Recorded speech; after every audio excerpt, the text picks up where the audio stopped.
Hello everyone, my name is Tomco and welcome to another video. Now today I'm going to be showing you how to build this very awesome and very simple to build 3x3 sand piston door. Now a couple of reasons why you should build this door is just because of how small it is. This is the size of the redstone in total. Ignore the green part as that is just the redstone clock making it go up and down very quickly. And also just look how quickly this thing opens and closes. So without further ado, let's get straight in with the tutorial. Also, this design is fully expandable. It can be expanded up to 14 blocks before there has to be a repeater where you could carry on with the signal. So yeah, I'll show you how to do that in the tutorial as well. So the items needed for this build will be on the screen right now. So make sure you pause the video here if you're boning it in survival and get all the interior materials needed. However, if you are building it creative, then you don't need to worry about any of that stuff. So let's just begin and crack on with the tutorial.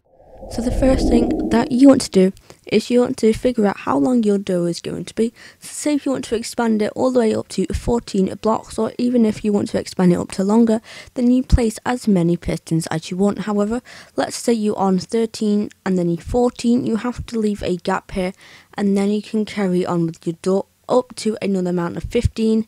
Then once you hit 15, you have to use the gap again, as there would be a repeater because the resting line would not be able to make it that far.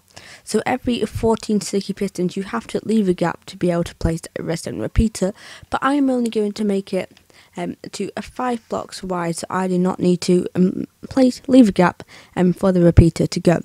So once you placed in your original sticky pistons like so, go ahead and place another layer of sticky pistons above that. And finally a layer of normal pistons, so that is sticky piston, normal piston. Then 3 layers of sand on top of those pistons. Now the top layer of the sand is going to be your height, so where your door is going to be. So this is going to be your ground floor, so here. And then this is going to be your doorway. Let's just make a nice border around it over here. Then that is going to be your border, so bear that in mind. You would have to dig 5 blocks down underneath where your ground floor is to build this. Next you want to place a layer of redstone all along these bottom blocks where these sticky pistons are. You want to go like this. I want to put one on the end here, and then you want to do the same with the blocks. However, you do not put this one on the end and put rest on top of those. Then you have to put a glass block or a half slab or a non-transparent block here and place the redstone dust all along those. Then this one you have to place a solid block, put some redstone dust on top of that, another solid block, more redstone dust, come down and make like a nice V shape here, put a redstone repeater set to a 4 ticks here, then place an observer facing upwards, if I can get to it here like so. Place a piece of redstone dust on top of that. Then you want to place a just a block here. This can be anyone because we're going to destroy it later. Place a sticky piston next to the block there and put a block of redstone on its face. Then you want to place a 2-tick delay repeater here, then a 4-tick delay repeater here, and place a dropper there. So just at the end you want to place a repeater of redstone dust here on top of this sticky piston. So now if you were to fire this, I can see the whole door extend. So this would be your floor block here. So this will be your floor. Then as you can see, we can also retract it like so. Now let's say you have reached your limit of 14 sticky pistons across, like so. All you have to do is place a redstone repeater on there, redstone repeater here, and then actually you don't need to put a solid block on the redstone repeater. Then drag all of these redstone lines out, like so. So remember, this one's solid block, this one's on a solid block, and this one has to be on a transparent block. If you do not put it on a transparent block, then your door will not work and it would break most things. So yeah, you don't want to go ahead and do that. And then just go ahead and place in your sticky pistons, oops, not levers, normal pistons, your 3 layers of sand like so. So now if we give this a go, as you can see both of them close. Then once again with the flick of a lever, they open. So just to bear in mind, these blocks are your input block. In fact, you can activate any block on this top place. It can be all of these redstones or any of these four. However, I find it most easy to make the power block out of this block here. And bear in mind, if you had made this all the way up to 14 blocks long, then you have to activate this one here with a repeater going straight into it, like so. It cannot just be a redstone dust, it has to be a repeater going into it, otherwise your signal strength of the redstone will not make it all the way along there, then it will break your whole door. So just bear that in mind. So you can just literally take a repeater output off this, like so, and then you can put this into a lever or wherever you want up here.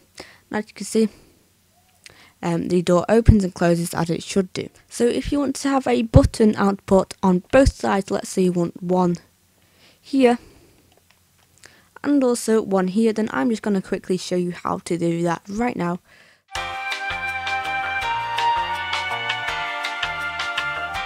So all you have to do is place your two buttons, and you want to connect these two buttons both together using the same redstone line, like so. So make sure that these buttons both power the redstone line, and then you want to find a bit in the middle. One minute, let me just get a sticky piston while both buttons activated.